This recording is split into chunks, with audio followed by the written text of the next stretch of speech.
Olha só, os números subiram de 140 mil para 480 mil pessoas que vivem em pobreza extrema no Rio de Janeiro. Os números são do IBGE e a mudança aconteceu no último ano. Como ajudar a mudar essa realidade? De que maneira melhorar a vida de quem tem vivido com quase nada? Pois é, Leite, essa tem sido a preocupação dos adventistas do sétimo dia, que tem promovido ações na Baixada Fluminense. Fortemente atingido pela crise econômica que engoliu o Brasil nos últimos 4 anos, o estado do Rio de Janeiro viu seu índice de pobreza extrema aumentar. De acordo com pesquisa do IBGE, esse crescimento engloba hoje mais de 500 mil de pessoas no território fluminense, e a maioria na região metropolitana que circunda a Baía de Guanabara.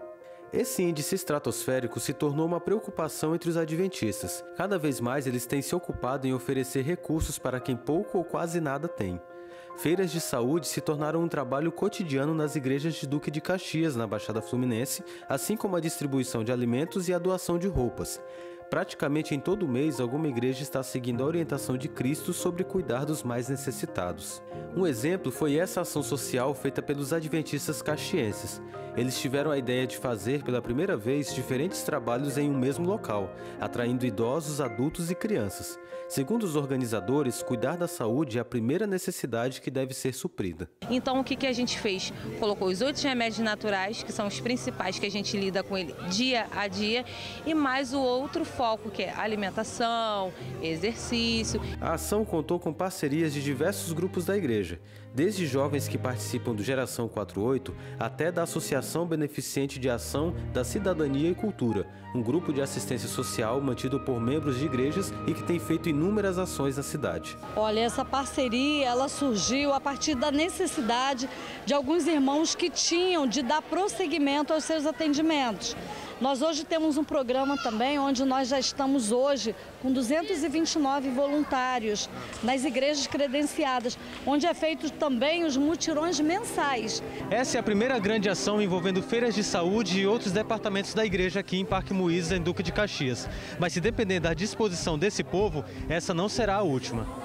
Para que isso acontecesse, a união dos diversos departamentos foi fundamental. Porque é uma forma da igreja mostrar que se preocupa com as pessoas, entendeu? De alcançar elas, tanto no lado espiritual quanto no lado físico, que elas precisam também, né? Kátia Barbosa é uma moradora do bairro que ficou sabendo da ação dos adventistas. Após passar pela feira de saúde, ela se comprometeu em mudar seu estilo de vida. Eu tenho ciência que eu devo beber água, sendo que eu não bebo, né? E aqui foi passado para mim que a água é um fator muito importante, né? Então eu vou levar esse ensinamento, né? E chegamos naquele momento do Revista, mostrando a revista. Já estou aqui com a minha edição em mãos, folheando. Nesse momento vamos até a Casa Publicadora Brasileira saber qual é o destaque da Revista Adventista desse mês. Neste mês, o Conselho Mundial de Igrejas, principal organização ecumênica no mundo, celebra 70 anos. Tendo em vista a data, a matéria de capa da Revista Adventista de agosto procura mostrar como os adventistas do sétimo dia se relacionam com outras denominações e religiões mundiais. Olá a todos, é bom a gente voltar ao Revista Novo Tempo para falar sobre os principais pontos que são abordados na matéria principal da edição de agosto. Eu tenho 2 convidados para conversar hoje comigo. Um deles é o pastor e jornalista Wendel Lima. Você já o conhece, ele é um dos editores da Revista Adventista. E hoje também conversa com a gente o pastor André Vasconcelos, que trabalha como editor de livros aqui na Casa Publicadora Brasileira. Bem, na introdução aqui do nosso quadro, nós falamos sobre os 70 anos, do Conselho Mundial de Igrejas, que é formado hoje por aproximadamente 350 denominações, A Igreja Adventista, no entanto, não é membro do CMI, assim como outras denominações, No caso dos adventistas, em especial, qual a razão, Wendel?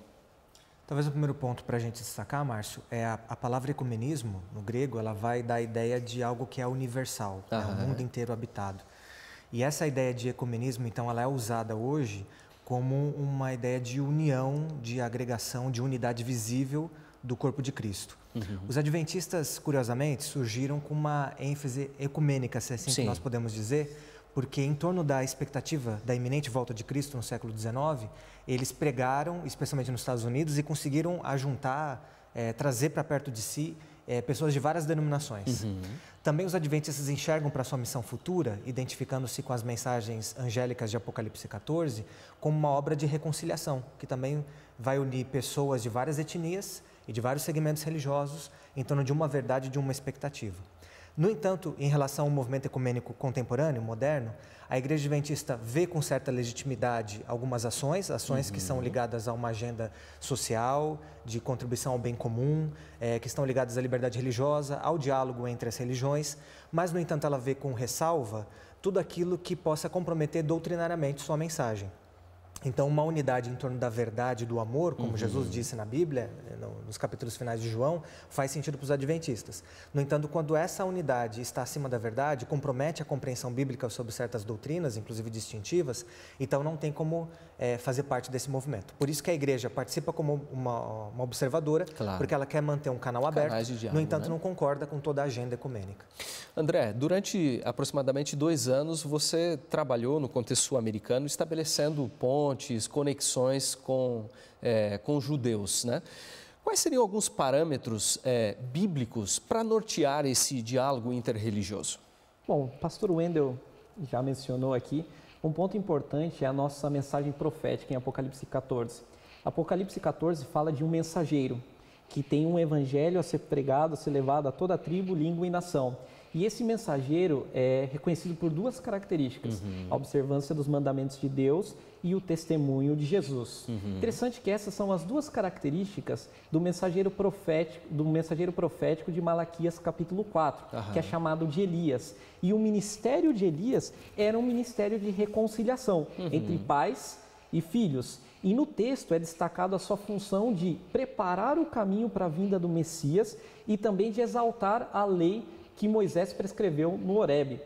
Então é interessante que nós, como adventistas, nós temos esse ministério profético de fazer essa reconciliação entre a mensagem da lei e a mensagem do Messias. Então o nosso papel é de diálogo entre o Antigo e o Novo Testamento, entre a lei e o Messias. E não somente entre esses 2 pontos, mas entre a humanidade perdida e o Deus de Israel. Claro. Wendel, para a gente encerrar, além desse imperativo bíblico, né, como o André comentou, hoje o contexto, né, cultural, o mundo de hoje pressupõe também uma missão que seja feita em diálogo, né? Exatamente. Acho que o contexto cultural hoje favorece esse resgate dessa visão bíblica de diálogo.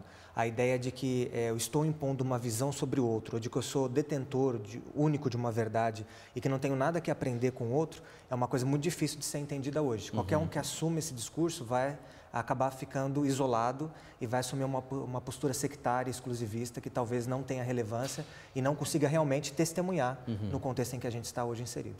Bom, quero agradecer a presença de vocês e, é claro, a você que nos assistiu até aqui.